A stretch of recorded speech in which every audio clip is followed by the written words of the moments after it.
네, 안녕하세요. 문구일입니다. 저는 아까 말씀드린 것처럼 그 소설을 쓰고 있어요, 지금. 그런데 네, 최근에 역사 관련해서 책을 한 권 냈는데요. 소설 쓰는 제가 과연 인문학과 해도 될까 좀 망설였었는데 좀 방향을 달리 해서 우리가 지금까지 알고 있는 역사적 인물들의 이야기는 대다수가 업적 위주나 정치사 중심이잖아요. 근데 저는 소설가로서 인간의 심리와 왜 그런 성격을 갖고 있나 등등 인간적인 면모에 집중해서 한번 이야기해 보는 것도 괜찮겠다 싶어서 어렵지만 오늘 수업을 맡게 됐습니다. 자, 추사 김정희 하면 많은 분들이 그냥 세안동, 추사체 딱 두 가지 정도 알고 계시거든요. 근데 제가 오늘 이 수업의 핵심은 그거예요. 업적과 정치사가 아니라 그 인물의 성격을 파악하는 게 왜 중요한가. 또 하나 그 인물의 성격을 파악하면 왜 우리가 역사를 배워야 하는지 알게 된다. 왜냐하면 우리는 역사를 지금 암기 위주로 배우고 있고 특히 청소년들은 시험을 보기 위해서 배우다 보니까 교과서에 나와 있는 업적과 정치, 당쟁 아니면 문화사적 측면만 보고 있는데요. 그 역사적 인물의 성격이 왜 그렇게 되었는지를 파악해야 나는 어떻게 살고 있는가, 내 성격은 왜 이렇게 되어 있는지, 아니면 어떻게 주변 사람과 소통해서 잘 지낼 수 있는지 이렇게 나를 돌아볼 수 있기 때문에 저는 오늘 그 부분에 좀 더 중점을 주겠습니다. 자, 먼저 대한민국 많은 사람들이 알고 있는 이순신 장군 이야기를 하고 시작할게요. 자, 이순신 장군 하면 우리가 대부분 난중일기를 알고 있잖아요. 근데 안타깝게도 난중일기 읽은 사람은 거의 없을 거예요. 혹시 읽으신 분? 그쵸. 이게 사실 우리나라 역사의 교육이 조금 안타까운 단면이거든요. 지금. 왜냐면 난중일기를 읽어보지 않았는데 다 알아. 누가 썼는지는. 근데 읽어봐야 되는 거 아니에요? 그렇잖아요. 난중일기. 난중일기가 사실 읽기 좀 어려워요. 왜 어렵냐면 당시에 임진왜란 그 전후의 맥락과 거기 나오는 등장인물들에 대한 정보를 우리가 모르기 때문에 읽기 어려운데 쉽게 읽는 방법이 있어요. 어떤 거냐면 거기 나와 있는 인물들 다 빼고 오로지 이순신 장군의 심리 상태와 몸 상태만 보면 쉽게 읽을 수 있거든요. 일기니까. 자, 그러면 이순신 장군은 왜 난중일기를 썼을까? 우리가 왜 난중일기를 썼는지를 알려면 성격을 알아야 되거든요. 근데 우리나라 사람들은 이순신 장군의 3대 대처, 임진왜란 3대 대처 너무 잘 알아요. 근데 정작 그 중요한 인물인 이순신 장군의 성격은 아무도 몰라요. 왜냐하면 대한민국의 역사책이 독자들한테, 특히 어린 청소년들한테 상당히 재미없는 책으로 되어 있거든요. 독후감을 써야 되다 보니까.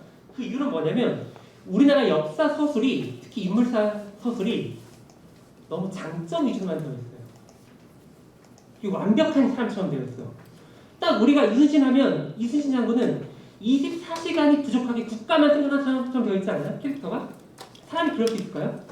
인간은 좀 쉬고 싶고 돈도 좋아하고 술도 마시고 싶고 이게 인간 아니에요?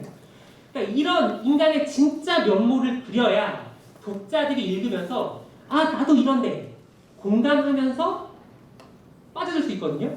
근데 이순신 장군의 위인전을 읽으면 너무 완벽해. 공감할 틈이 없어요. 이 사람은 애초에 나와 다른 사람이구나. 성격이. 근데 인간은 그럴 수가 없어요. 그래서 저는 오늘 그런 인간의 성격 중심으로 이야기할 건데 많은 분들이 놀랄 텐데요. 이순신 장군은 심각한 불면증 환자예요.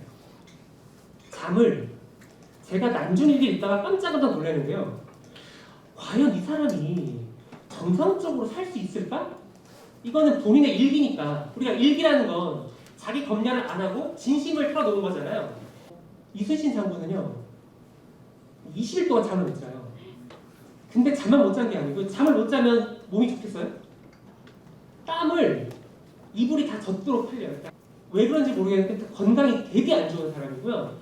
왜 그러면 잠을 못 자고 건강이 안 좋을까요? 이순신 장군은 요즘 말로 말하면 완전 소심한 사람이에요. 왜냐면 그런 사람이 일본과 왜군과 앞서서 전쟁을 하려고 하는데 잠이 오겠어요? 오늘 나가면 내일 죽을 수 있잖아요. 우리 인간은 누구나 살고 싶어요. 근데 우리가 이순신 장군 이야기할 때 이 사람은 너무 용감한 사람처럼 알잖아요. 절대 아니에요. 세상에 죽음을 앞두고 용감할 수 있는 사람이 있을까요? 없어요. 그렇기 때문에 이순신 장군은 자신의 그 걱정과 불안과 이런 예민함을 일기장에 틀어놓는 거예요. 또 하나는 잠을 못 자니까 밤에 뭐 하겠어요. 달 밝은 데 가서 일기 쓰는 거예요. 그리고 난중일 일기 읽어보면 혼자 되게 많이 보내요. 시간을 고민하고. 그리고 또 하나 용감한 장수와 좀 안 어울리는 모습인데 눈물이 엄청 많아요. 어머니가 그 아산에 계신 어머니로부터 편지가 오잖아요. 부하들 있으니까 민망하니까 혼자 방에 숨어서 운다거나 전날 밤 꿈에 아버지가 나타난 거예요. 또 아버지가 우는 거예요. 그러니까 이렇게 예민한 사람이 전투를 나가려고 하는데 잠이 오겠어요? 그리고 잠이 안 오니까 당연히 건강이 안 좋으니까 토사광란이 늘 있어요. 그냥 득탈 설사는 기본 달고 살아요. 이순신장군이. 그러니까 우리가 이렇게 몸이 안 좋고 불면증에 시달리는 장수가 국가를 위해서 몸이 안 좋은데도 전쟁을 나간다. 되게 감동적이지 않은가요? 그렇잖아요. 그리고 또 하나, 요즘에 우리 되게 불면증 환자가 많잖아요.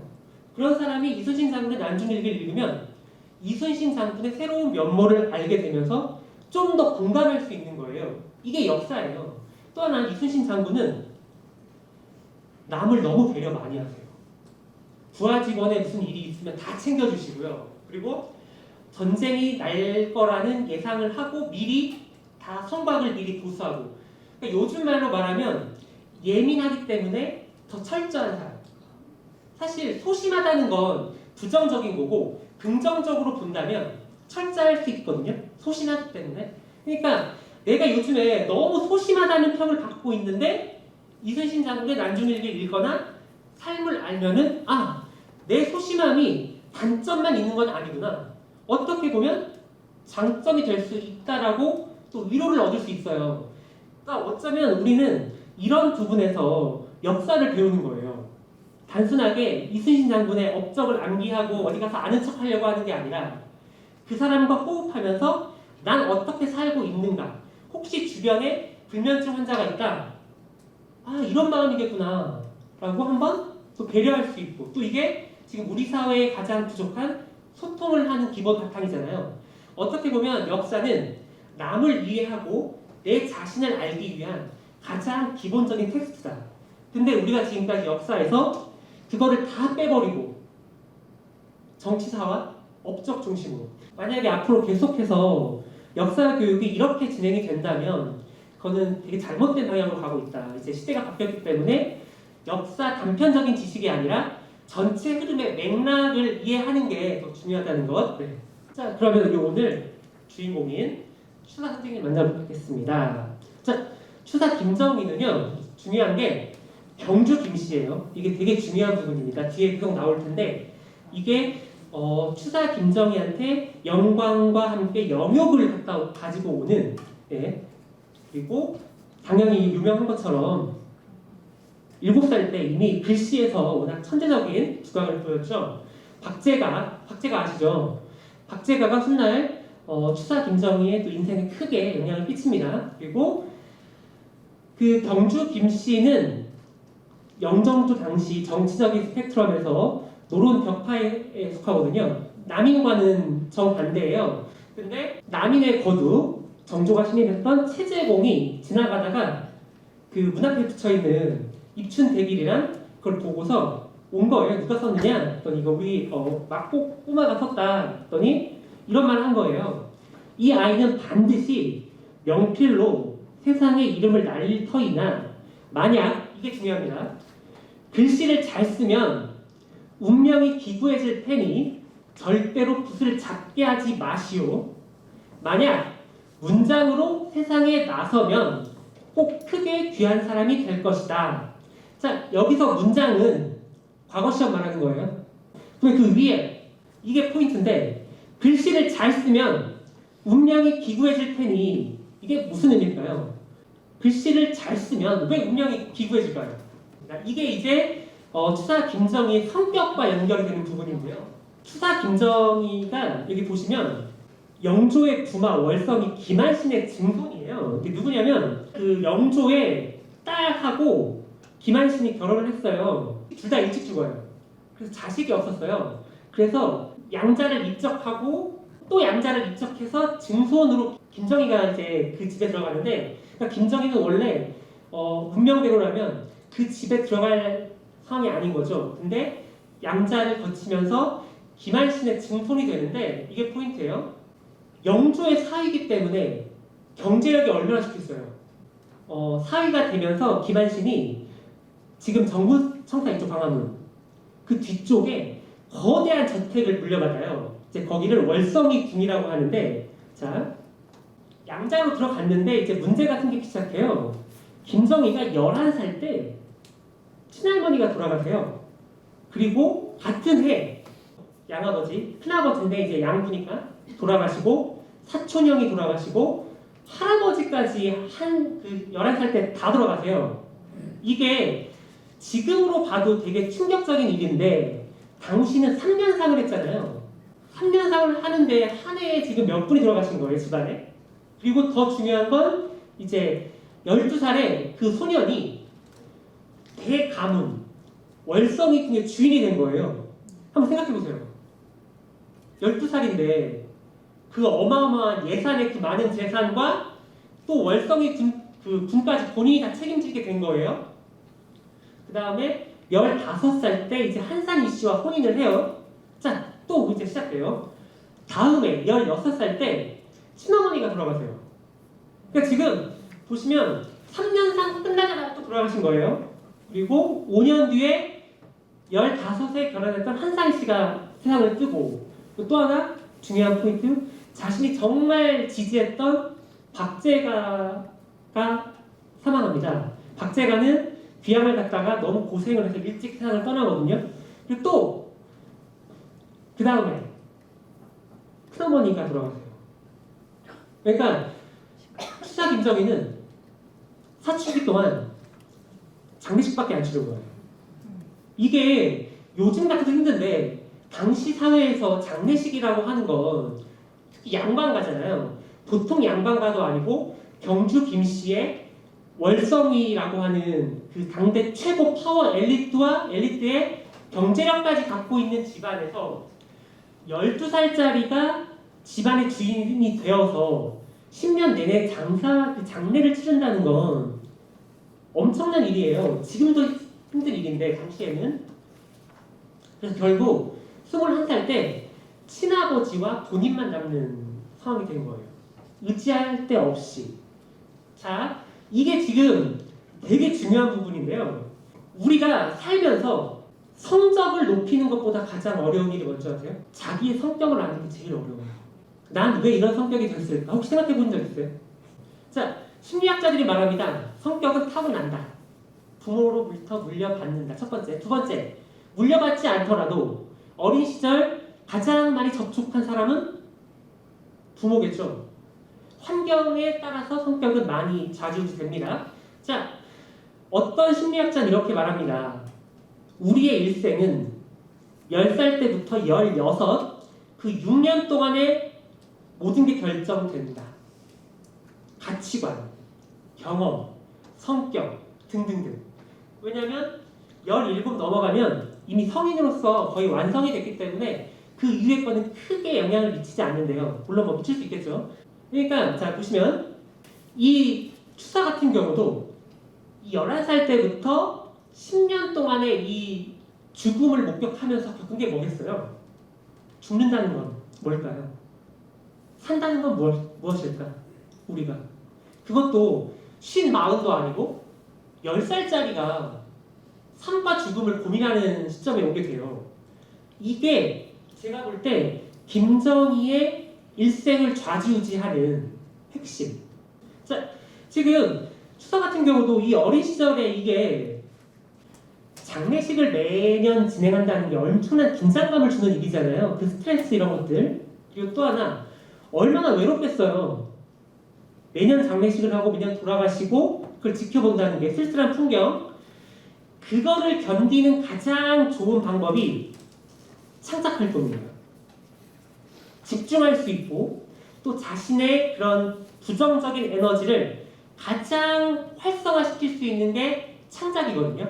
그래서 우리가 흔히 상처가 많은 사람이 예술을 한다고 말하잖아요.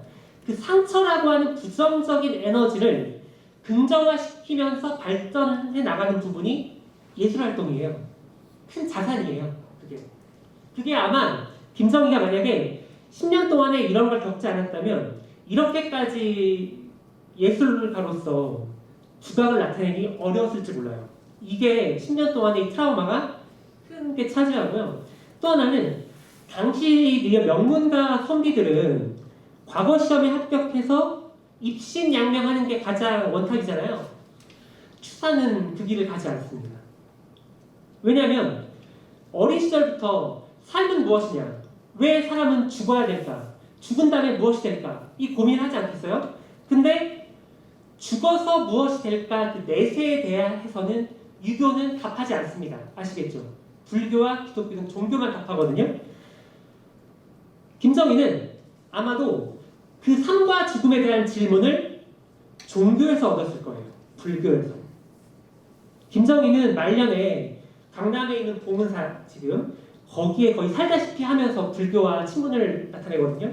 근데 만약에 당시에 이 유교에 젖어 있고 과거 시험을 준비하는 선비라면 불교와 가까이 하지 않습니다. 왜? 마이너스거든요.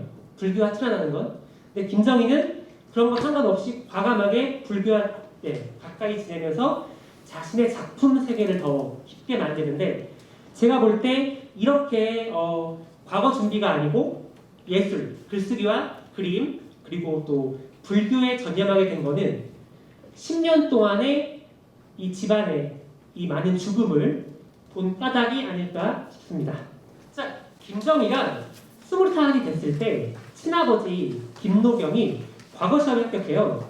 그래서 자, 과거 시험에 합격하니까 아버지가 청나라에 사신으로 가요. 청나라에 사신으로 가는 게 두 가지가 있습니다. 12월 겨울 동지에 출발해서 1월에 가는 동지사.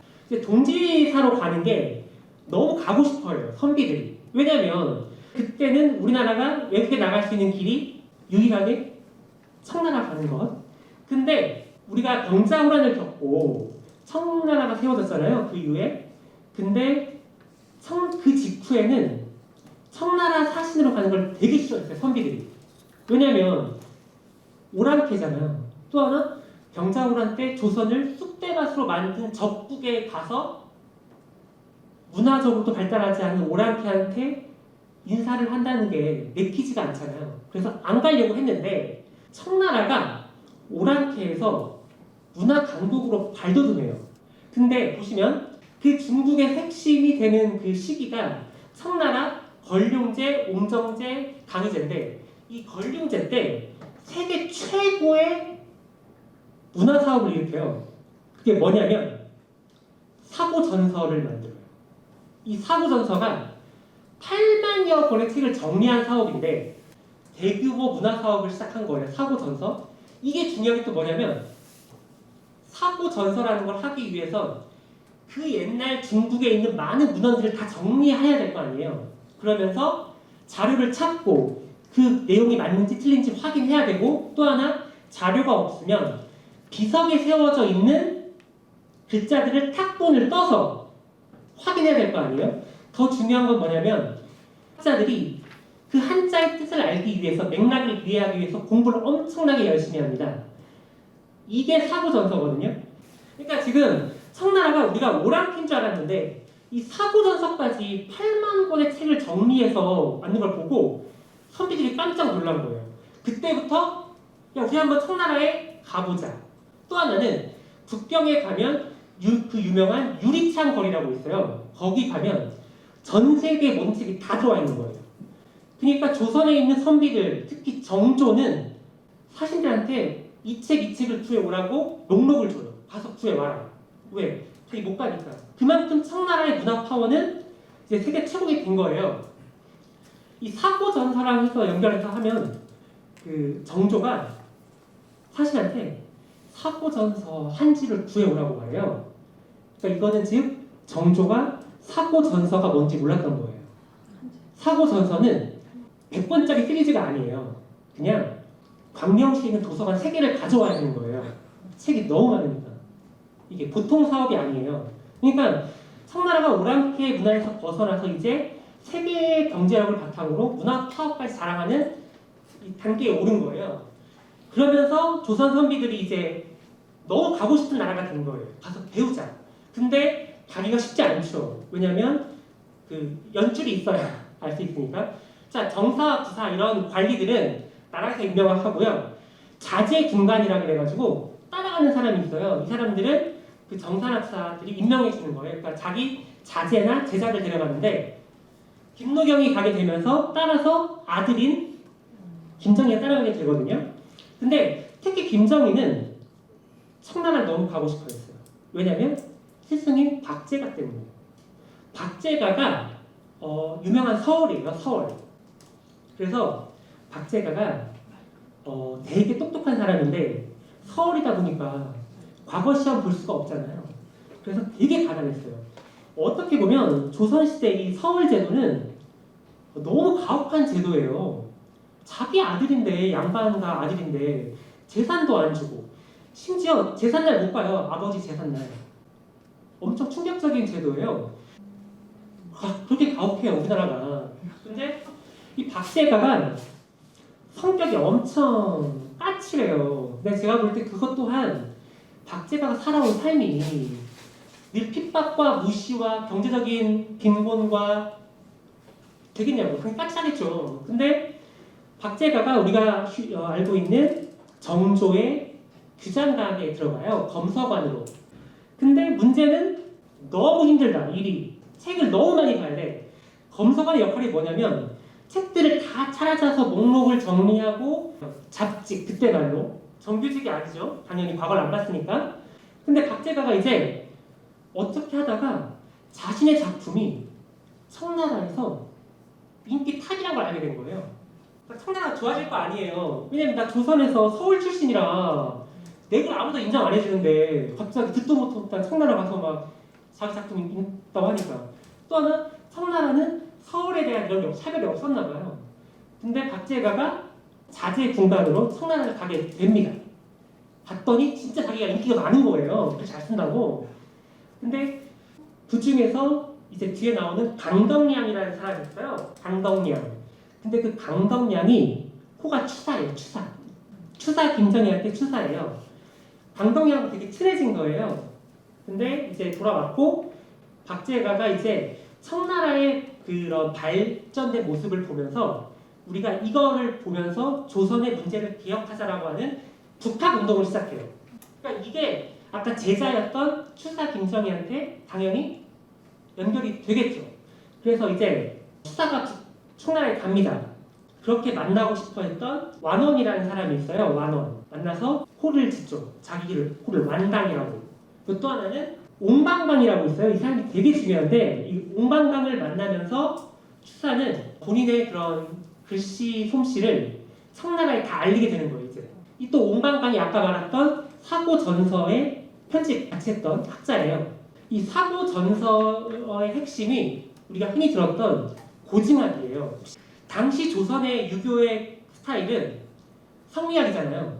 성리학은 이와 기를 통해서 인간의 심성과 우주의 원리를 이해하는 어떻게 보면 되게 형이상학적이고 실생활에 도움이 안 될 수 있는 그런 측면인데 또 하나는 그게 단순하게 학문으로서만 상관이 없었는데 임진왜란 병자호란 이후 그게 학문을 넘어서서 정치와 사회, 문화 등 조선 전반을 장악해버려요. 무슨 말이냐면 병자호란과 임진왜란 이후에 백성들이 충격을 받은 거예요. 뭐냐면 왜군들이 쳐들어왔는데 선조가 어떻게 했어요? 도망쳤잖아요. 개성으로 비 오는 날 밤에. 백성들이 열받았죠. 그래서 뭐 했어요? 동북은 불질렀잖아요. 이게 뭐냐면 아니 이렇게 임금님이라는 사람이 백성들을 지켜준다고 늘 말했으나 실상 어때요? 아니었던 거잖아요. 이러면서 백성들이 자각한 거예요. 아, 지배층들, 양반들이 우리 평민, 상민들을 도와주지 않겠구나. 이렇게 했었는데 병자론도 마찬가지였던 거예요. 그러면서 조선의 강력한 지배체제가, 신분제가 흔들릴 조짐이 보인 거죠. 또 하나는 임진왜란을 예를 든다면 임진왜란을 일으킨 나라는 외수, 일본.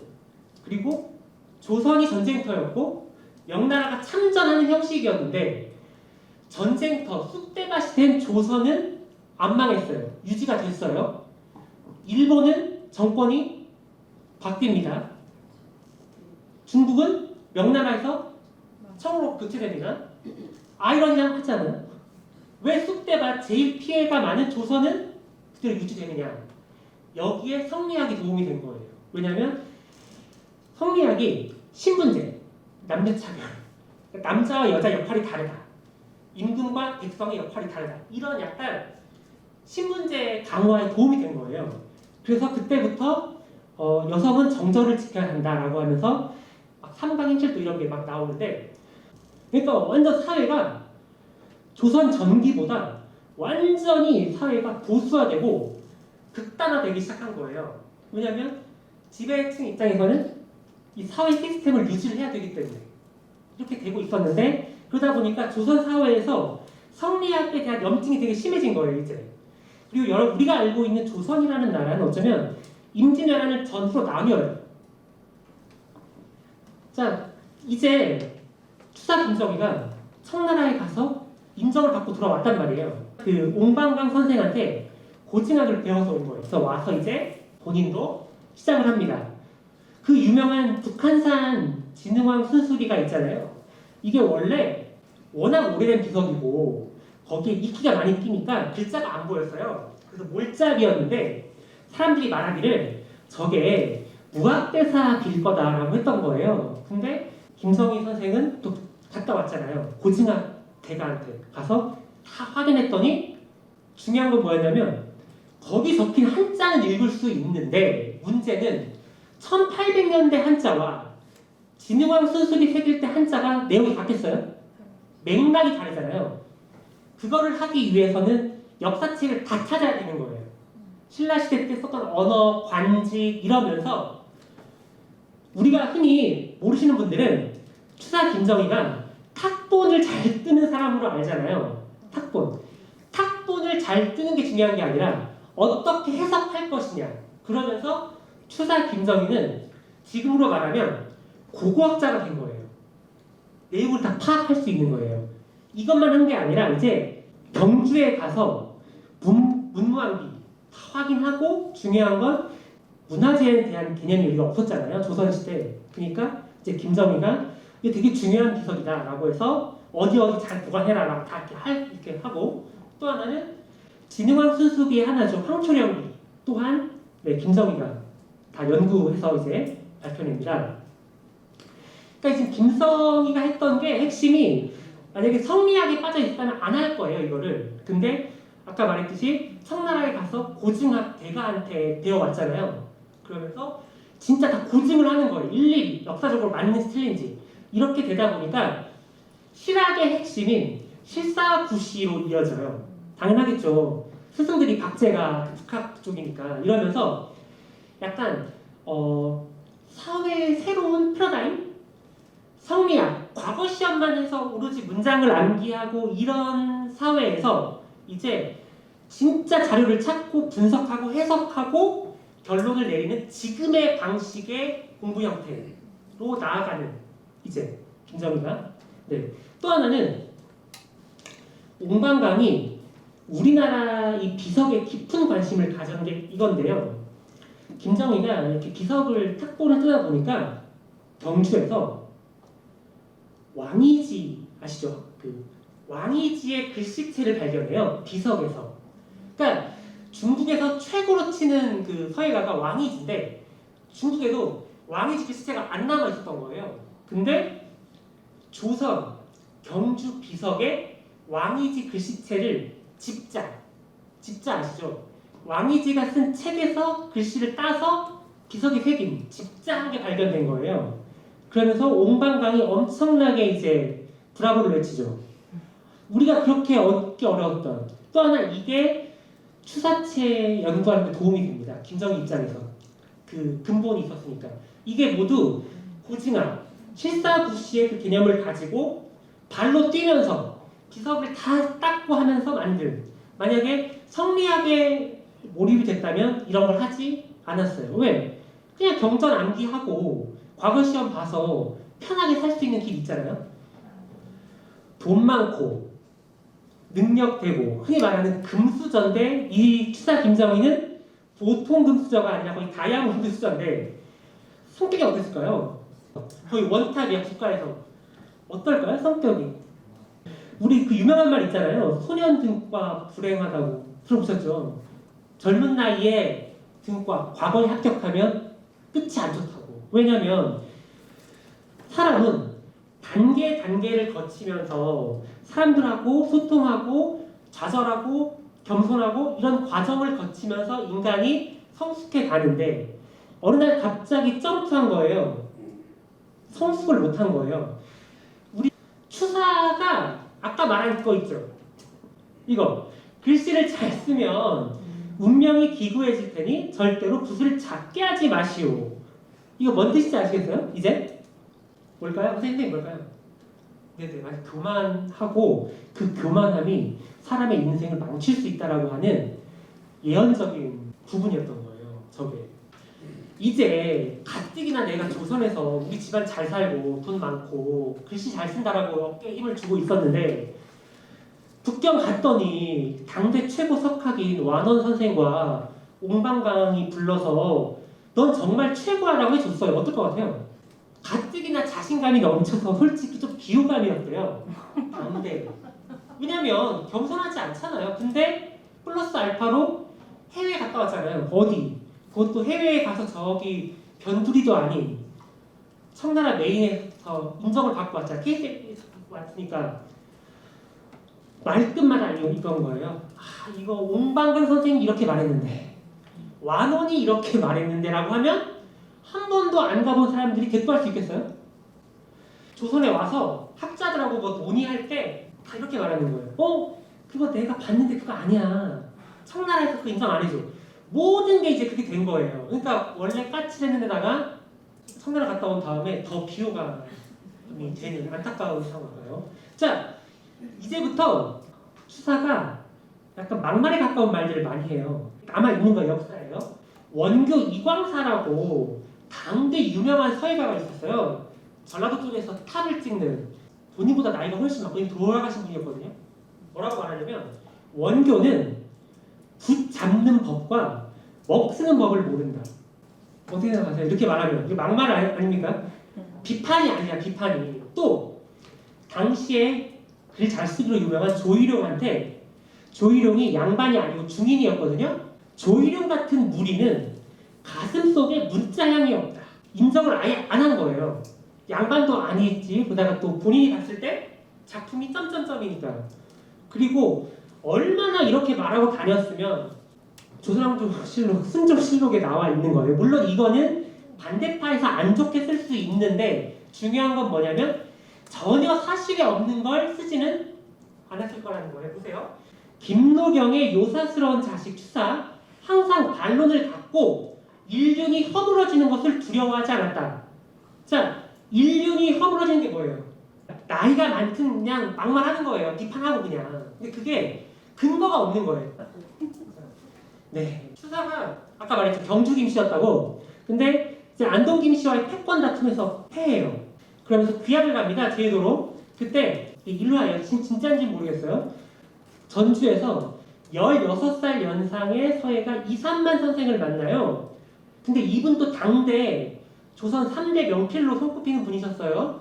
이삼만 선생이 기다렸던 거예요. 추사가 온다고 하니까. 청나라에서 인정받은 사람이 온다고 하니까 제자들을 다 동원하고 이제 앉아 있었던 거예요. 보여주고 싶었던 거예요. 인정받고 싶었던 거죠. 그래서 뭐라고 했냐면 이 정도면 이 지역에서 밥은 먹고 살겠다. 이거 무슨 의미예요? 전주 지역구에서는 서당 정도 하면 먹고 살 수 있어요. 이게 얼마나 폭평입니까? 16살 밑에 사람이. 네. 근데 이분이 대단한 거예요.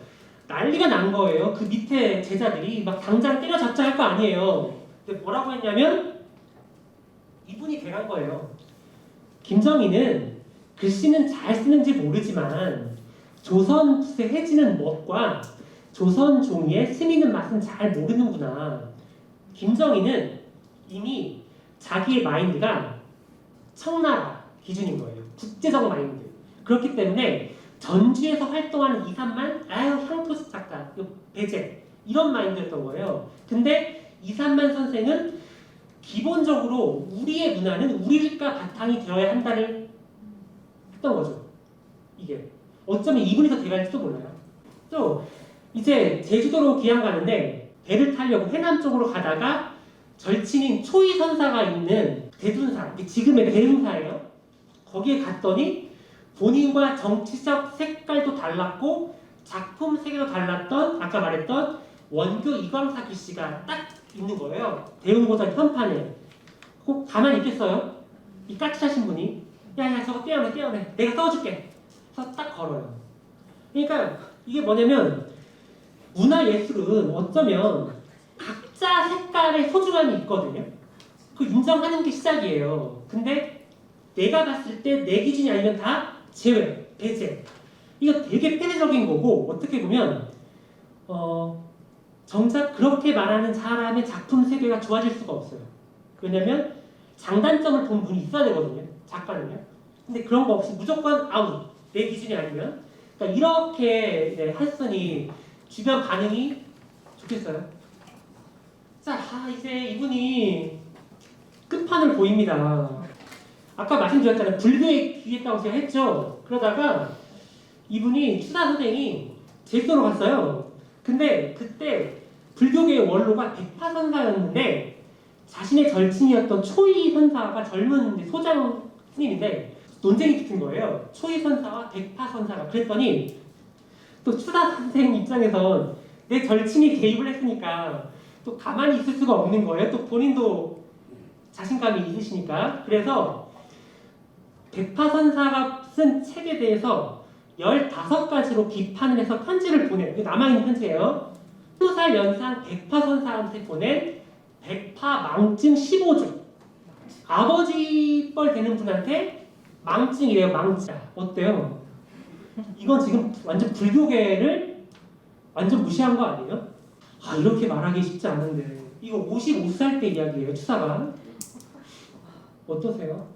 백파선사 왈. 그 양반 추사 반딧불로 수미산을 태우려고 덤비는 사람이다 라고 그냥 웃고 말아요. 네. 그러니까 이게 겸손이 참 겸손하지 않으면 세상이 객관적으로 안 보이거든요. 이게 되게 중요한 부분인데 우리가 대가로만 알고 있던 분들의 업적과 정치적 이런 것만 알다 보니까 성격을 잘 몰랐잖아요. 네. 이제 드디어 생고생이 시작이 됩니다. 안동김 씨의 탄핵을 받아요. 순조 때부터 시작되잖아요. 그 전까지는 파워가 셌어요. 왜냐면 영조의 부인인 정순왕과 수렴천정을 8년 동안 하거든요. 대고모예요. 추사한테 정순왕과. 그렇기 때문에 그때 잘 나갔어요. 그러다가 순조 때 순조의 장인이 누구냐면 김조순이라고요. 안동김 씨예요. 김조순이 그 사람이 봤을 때 본인들이 파워를 갖기 위해선 경주김 씨를 쳐내야 되겠죠. 그래서 김정희가 그때 거의 죽을 뻔했어요. 사형. 근데 최측근 친구들이 약간 도와줘가지고 목숨은 건져서 가장 빡세기로 소문난 귀향지 제주로 갑니다. 자, 이게 김정희의 삶을 좌지우지하는데 김정희는 가장 빡센 위리안치를 나갑니다. 위리안치는 뭐였냐면요. 집이 있죠. 집 둘레를 담장을 다 가시덤불로 쏴버려요. 김정희는 위리안치 당했기 때문에 밖에 못 나갔죠. 그렇기 때문에 심리적으로 고립이 되면서 작품 세계가 더 깊어진 거예요. 왜냐하면 예술의 본질은 내 자신과 대화하는 거거든요. 첫 번째가 그거예요. 그게 가능했던 거예요. 근데 김정희는 처음엔 걱정 안 했어요. 절친 김유군이 날 도와주리라 했던 거예요. 이 김유군이 누구냐면 아까 말했던 안동김씨 세도 정치를 스타트했던 김조순의 아들이에요. 그러니까 당대 최고 파워가 있으니까 나 하나 도와주겠지 했는데 이 김유근이 중풍. 그래서 말을 못하게 되고 해서 아예 못 도와주고 바로 죽어버려요. 그러면서 김정희의 고뇌가 시작돼요. 제주에서.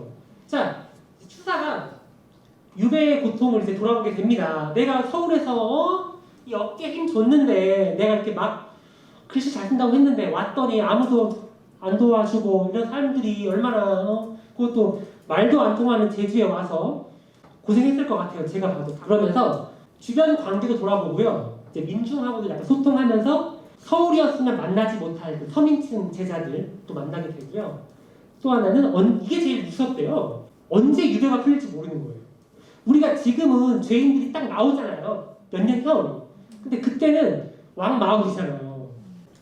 그러니까 이게 제일 어렵대요. 희망이 없잖아요. 희망이.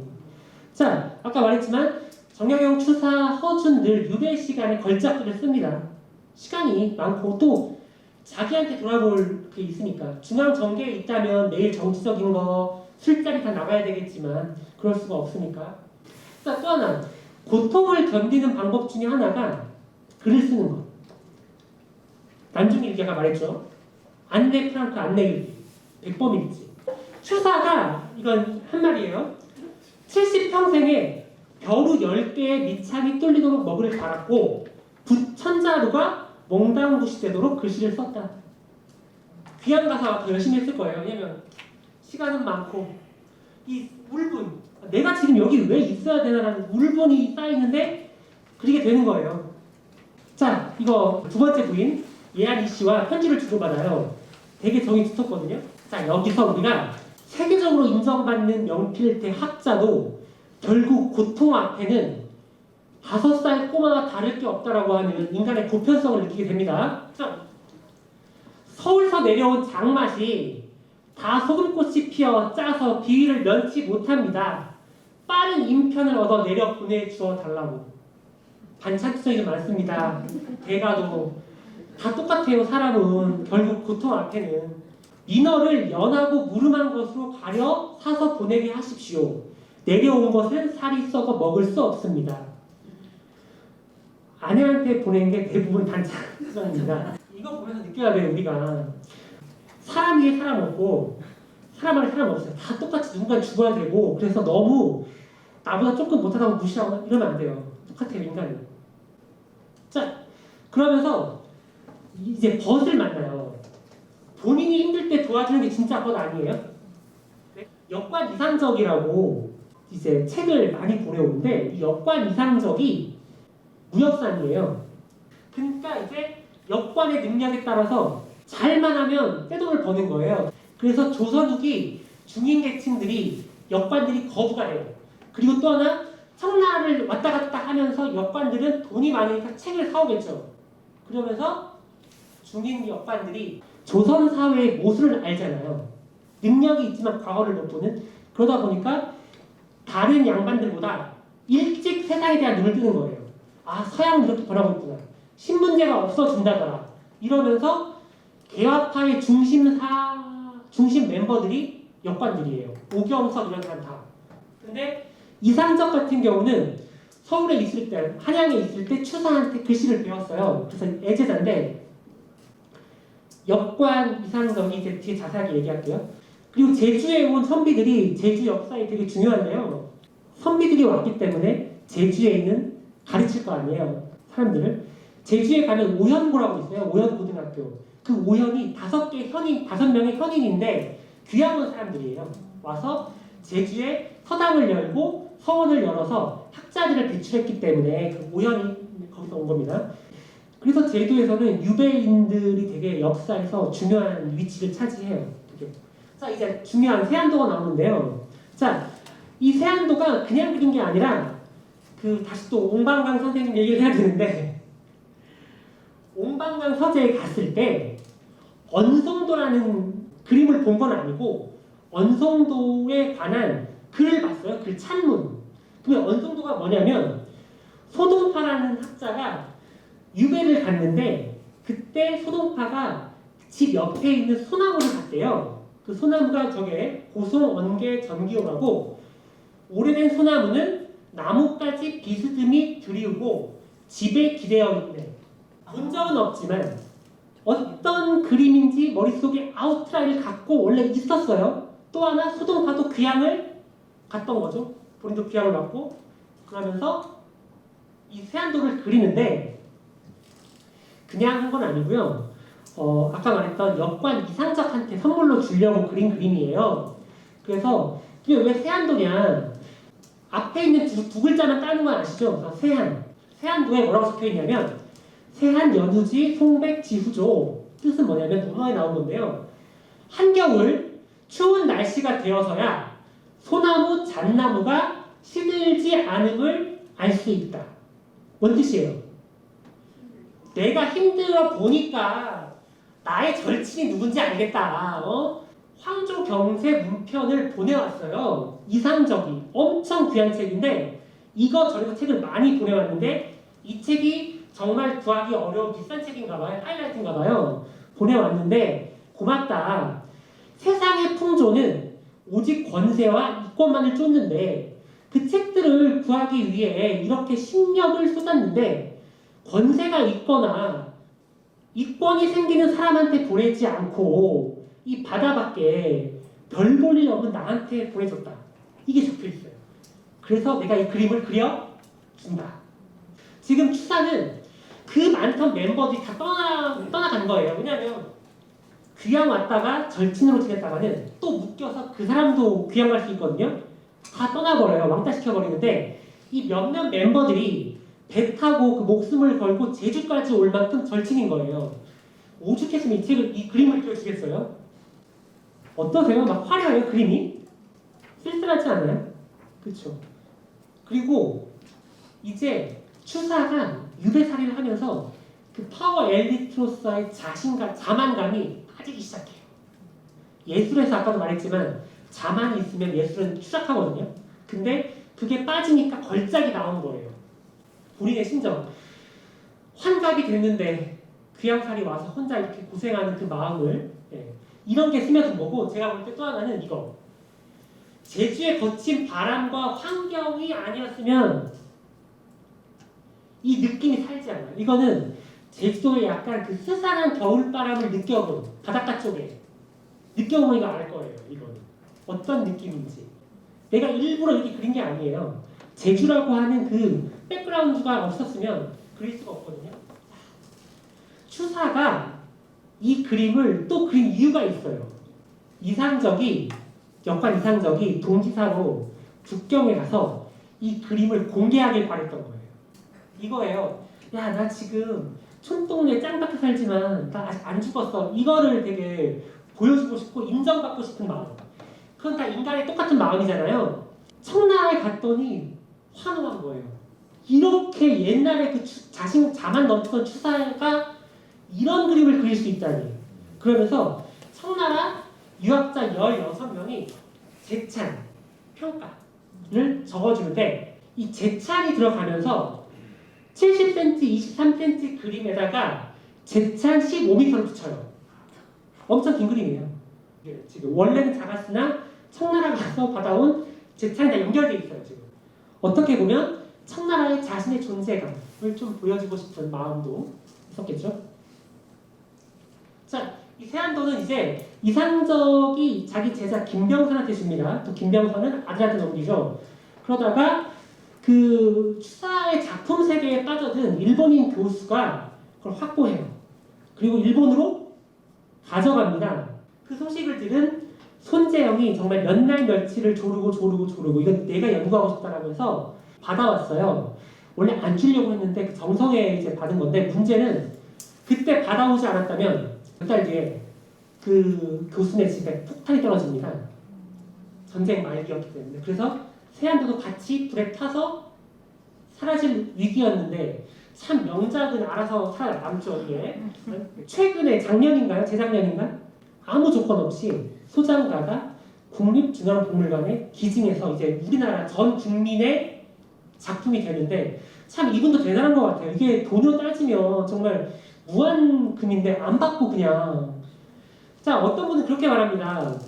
청나라와 일본 그리고 우리나라 이 동북아에서 조선인이 이렇게 핫한 반응을 보인 사람은 한류의 스타트는 추사 김정희다.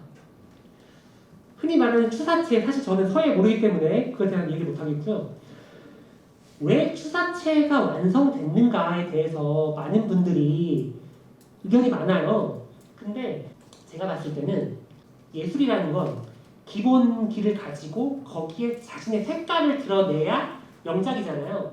보편성의 작가의 칼라. 추사 같은 경우는 아까도 말했지만 자신감 혹은 자만이 넘쳤던 것도 있어요. 근데 문제는 제주에 오기 전까지는 주문을 받아 쓸 거 아니에요. 써달라고 부탁을 받으면. 그거는 지금 무슨 말이냐면 내가 글씨를 썼을 때 평가를 받아야 되는 거잖아요. 내 작품이 평가를 받는다라고 하면 신경이 쓰여 안 쓰여요. 자기 검열도 하게 되고 뭔가 부자연스러워요. 오늘 쓴 글씨는 어떤 평을 받을까 걱정이 되는 거잖아요. 근데 제주에 갔잖아요. 써달라는 사람이 없어요. 평가 안 받아요. 그냥 매일 혼자 쓰는 거예요. 그러다 보니까 엄청 자유로워진 거예요. 그때부터. 평을 안 받아도 되니까 나 혼자 쓴다. 이게 예술에서 가장 중요한 경지거든요. 이제 추사체의 핵심을 어떤 학자들은 이렇게 말합니다. 추사가 제주에 가서 예술의 자유로움에 완전 흠뻑 빠져든 거다. 서울에 있었다면 늘 자기 검열과 주변의 시선과 평가에 연연해서 어쩌면 자신과의 내면의 합의를 이루지 못했는데, 또 하나 위리한 짓을 당했기 때문에 혼자 집에서 내 안에 자신과 대화를 하면서 자신의 세계에 몰입할 수 있었기 때문에 추사체나 아니면 태안도가 더 걸작으로 남았다는 것. 자, 이게 극명하게 보여지는 추사의 변화입니다.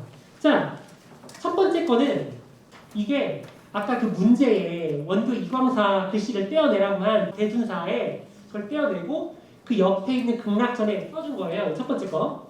자, 귀양 오기 전. 두 번째 거는 예산에 그 김정일의 집이 있는데 그 뒤에 그 경주김씨 원찰 화암이라는 절이 있어요. 귀양 끝나고 거기 가서 써준 글씨예요. 어떠세요? 어떤 느낌이? 이건요, 누가 이렇게 말하더라고요. 유홍준 선생님 책에 보면은 기름기가 너무 많다. 그러니까 이게 본인의 삶이 먹고 살만하고 자만심 있고 하니까 자신감에 발로래요. 그런 느낌인데 뒤에 거는 이제 귀향 끝나고 훨씬 좀 편하지 않아요? 뭔가? 저희가 앞에 할 걸 처음부터 할 걸. 그쵸? 너무 길었어요. 김정희 선생님 제주에서 8년 3개월을 살았는데 왕이 바뀌었어요. 그래서 이제 헌종 때 이제 해배가 되는데요. 그 헌종이 뒤에 또 한 번 김정희한테 시련을 줍니다. 이게 마지막 유배가 아니에요. 또 있습니다. 한 번 더. 이제 유배가 일단 끝났어요. 끝났는데 이제 여기서 바뀌기 시작해요. 김정희가. 왜냐면 유학자잖아요. 유학자. 유학자들은 특히 남성 유학자들은 민간 신앙을 무시해요. 끝나서 다시 배를 타고 올라와야 되는데 배를 탄 곳이 제주의 화북이에요. 화북진. 다 끝나서 이제 서울로 컴백해야 되는데 배에서 지금 어떡해? 배 갑자기 통나가지고 얼마나 억울해요. 내가 오늘 이 순간을 위해서 8년 3개월을 그 살았는데 제주도에서 위리한 싸움하면서. 그래서 유학자답지 않게 화북진 앞에 있는 해신당이라고 민간신앙 약간 모신 데가 있거든요. 거기에 절해요. 절만 했더니 안 되겠는 거야. 불안한 거야. 뭐 하나 또 마지막 증표를 남겨야 되겠다. 편지를 보내야 되겠다. 남의 신에 올리는 제문까지 지어서 바칩니다. 얼마나 불안했으면. 이게 인간입니다. 살아남아야 한다는 이 인간의 간절함. 뭐 읽어볼까요? 옛 귀향엔 잡기 도왔고 이제 풀려 돌아가니 빛나도다 왕의 영은 신 또한 거영 못하리 상서바람 조각도새 천리파란 잠잠하여 탈없이 잘 건너가는 신의 힘에 달렸다오 감히 옅은 정성 올리오니 신이여 강감하소서. 느껴지시죠? 내가 지금 건너야 되니까 제발 나 좀 탈없이 잘 건너가고 싶다. 이게 인간이에요. 이 잘난 사람도 결국 이 생과 사 앞에는 이렇게 또 의지하고 싶은 게 인간 아닙니까? 이제 많이 겸손해졌어요.